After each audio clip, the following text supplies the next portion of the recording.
संभल में केंद्र सरकार के सीएए नोटिफिकेशन जारी करने के बाद कुंदरकी से विधायक और संभल से समाजवादी पार्टी के लोकसभा उम्मीदवार जियाउर रहमान बक ने कहा कि उन्होंने और उनके दादा दिवंगत सांसद डॉक्टर शफीकुर रहमान ने पहले भी सीएए का विरोध किया था और वो अब भी इसके विरोध में है।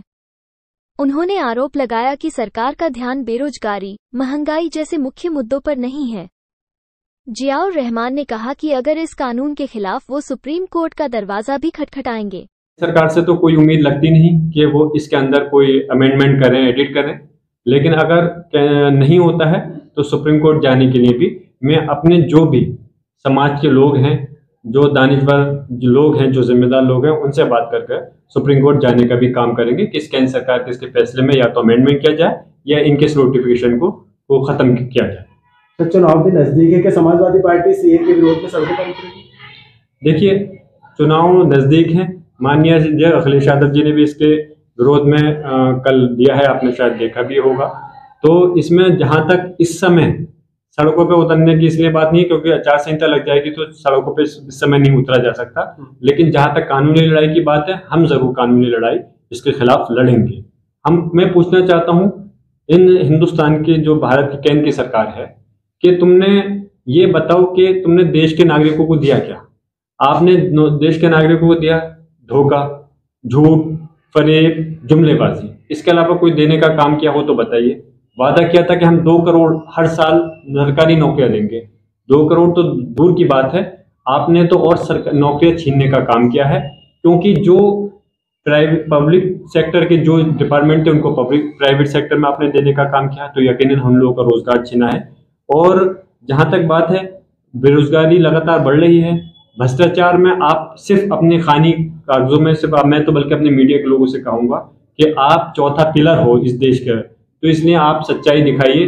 कम से कम इस समय लोगों को जो ये भारतीय जनता पार्टी गुमराह करना चाहती है, वैसे लोग काफी जागरूक हैं, सोशल मीडिया का जमाना है, लेकिन मैं उम्मीद करता हूं जिस तरह से इन्होंने भ्रष्टाचार, लूट खसोट, महंगाई और बेरोजगारी इस देश की वो दी है, आने वाले समय में जनता इनको रिटर्न गिफ्ट जरूर देगी, और वो रिटर्न गिफ्ट इस उसमें देगी कि इनका यहाँ से भारतीय जनता पार्टी को केंद्र सरकार से हटाने का काम करेगी। ये मैं पूरे यकीन के साथ जनता के भरोसे में इस बात को कह रहा हूँ।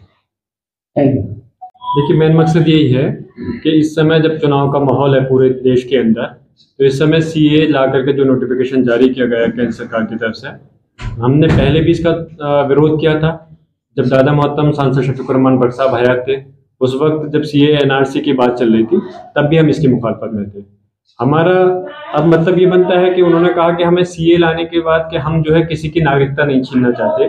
सीए का जो लेकर के आए हैं उसमें सीए है कि जो जहां तक आप लोगों ने भी पढ़ा होगा, अभी ज़्यादा तफसील से नहीं पढ़ा, लेकिन जितनी मुझे जानकारी है कि पाकिस्तान, बांग्लादेश और अफगानिस्तान से मुस्लिम समाज को छोड़ करके जो दूसरे धर्म के लोग आए हैं उनको नागरिकता देने का इनका प्रावधान है। तो हम पूछना चाहते हैं कि इस हिंदुस्तान के अंदर जहाँ लोकतंत्र, डेमोक्रेसी है, वहां पर आप कैसे पक्षपात कर सकते हो? अगर मुसलमान का वर्ड आपने क्यों हटाया?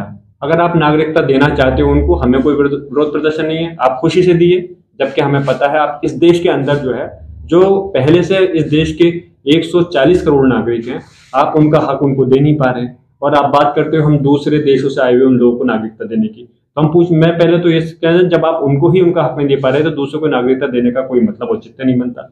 और अगर आप नागरिकता दे भी रहे हो तो ठीक है, हम उसका विरोध नहीं करते, लेकिन मुसलमानों का शब्द उसमें से आपने कैसे हटाया? आप एक तरफ असम के अंदर एनआरसी ला करके जो मुसलमान हैं उनको, जो बांग्लादेश से आए हैं उनको आप भेजने का आपने काम किया, इधर आप दूसरे लोगों को देना, जो यकीनन आप देश को बांटना चाहते हो। हम इसकी मुखालफत में हैं, यहाँ से लेके सदन तक, सदन कोई सा भी हो, मैं विधानसभा के अंदर हूँ तो इसका विरोध प्रदर्शन कर रहा हूँ, और इसलिए मैं इसकी पूरी पुरजोर तरीके से इसकी मुखालफत करता हूँ।